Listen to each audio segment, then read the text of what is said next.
18 వచనం.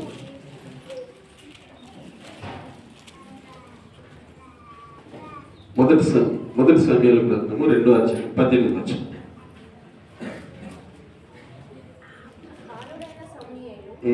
నారతో నేయబడిన ఎఫోదు ధరించుకొని యెహోవాకు పరిచర్య చేయుచుండెను. వాని తల్లి వాడికి చిన్న అంగి ఒకటి కట్టి ఏటేటా బలి అర్పించుటకు తన పెనిమిటితో కూడా వచ్చినప్పుడు దాన్ని తెచ్చి వానికి ఇచ్చుచూ వచ్చెను. ఆమేన్, హల్లెలూయా. దేవుని బిడ్డలారా, ఈరోజు మరి ఇక్కడ అన్నను గురించి ఎల్కానాను గురించి 2 మాటలు మీకు తెలియపరిచేది ఏంటంటే, ఎల్కానా చాలా నమ్మకమైనటువంటి వాడు, అన్న కూడా చాలా నమ్మకమైనటువంటి బిడ్డ. ఎందుకంటే అన్న కానీ ఎల్కానా కానీ వాళ్ళ భార్య భర్తల జీవితంలో, వాళ్ళ దాంపత్య జీవితంలో వాళ్ళు ప్రభువు ఏ రీతిగా నమ్మకంగా ఉన్నారంటే, నిజంగా ఆమె జీవితంలో కొన్ని సందర్భాలలో సఫర్ అవుతుంది, చాలా ఏడుస్తున్నది, కన్నీరు గారుస్తున్నది. ఆమె సూటిపోటి మాటల ద్వారా మరి అనేకమైన నిందలు అవమానాలు అన్న పొందుకుంటున్నది. ఎన్నో సందర్భాలలో ఏడుస్తున్నప్పటికీ మరి భర్త ఎల్కానా ఆమెను మాత్రము ఓదార్చడం చూసినప్పుడు నేను చాలా ఆనందించాను, సంతోషించాను.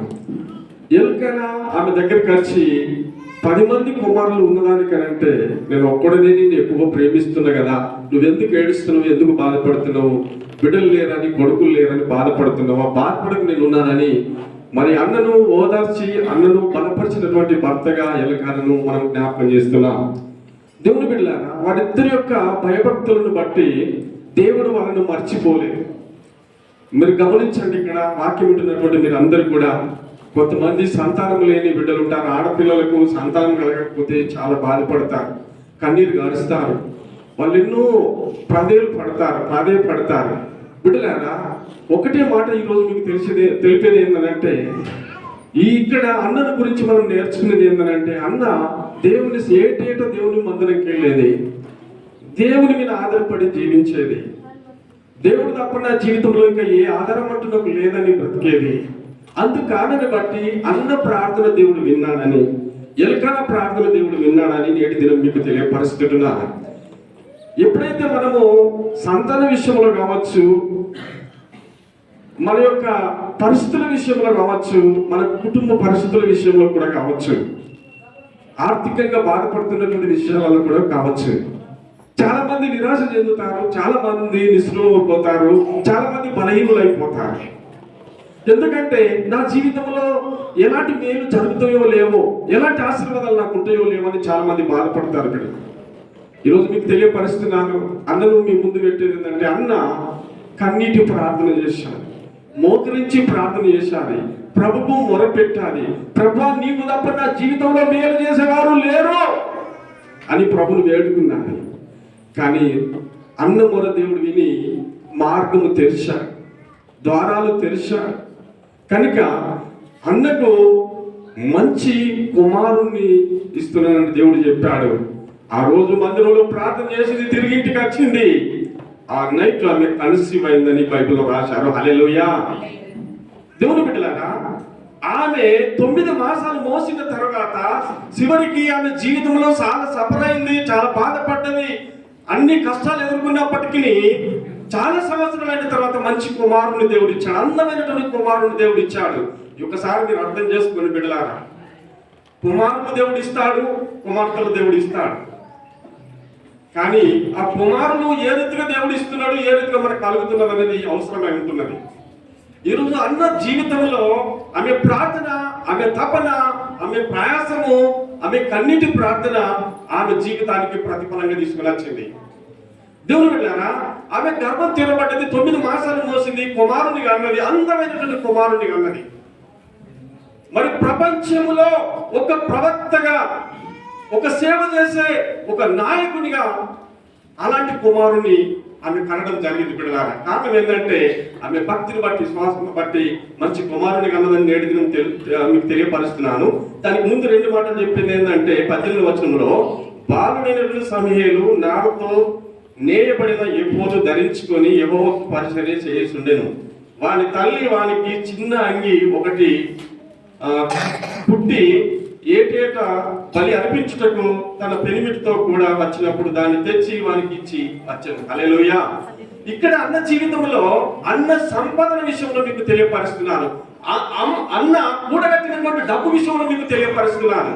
అన్న ఆమె జీవితం అనుకున్నది, దేవుడు ఎప్పుడైనా ఒక రోజు నాకు మంచి కుమారుని ఇస్తాడు, లేకపోతే మంచి కుమార్తెని ఇస్తాడని అన్న ఆశతో ఉన్నదని నేను నమ్ముతున్నాను.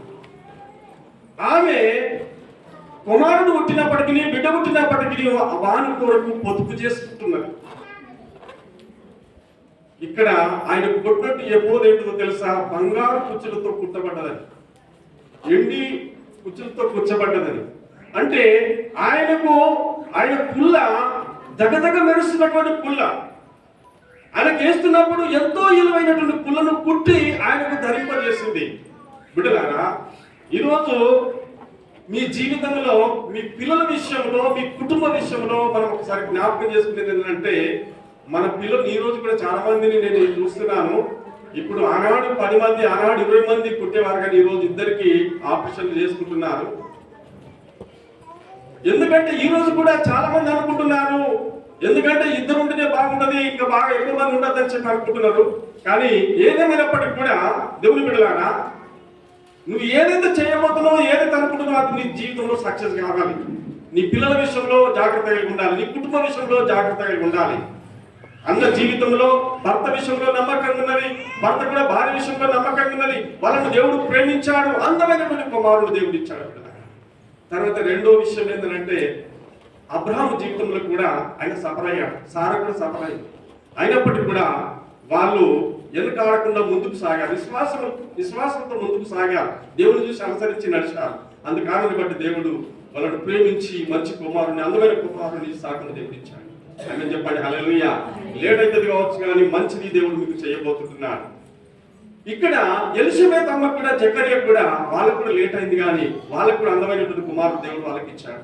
ఆమేన్ హల్లెలూయా. తర్వాత కన్యమరియను కూడా మనం చూసినట్లయితే, ఆమె కన్యత్వంలో కూడా ఆమె భక్తి కలిగి, భయం కలిగి ఉన్న కారణాన్ని బట్టి దేవుడు ఆమెను ప్రేమించి మంచి కుమారుని యేసుక్రీస్తును ఆమెకి ఇచ్చాడు.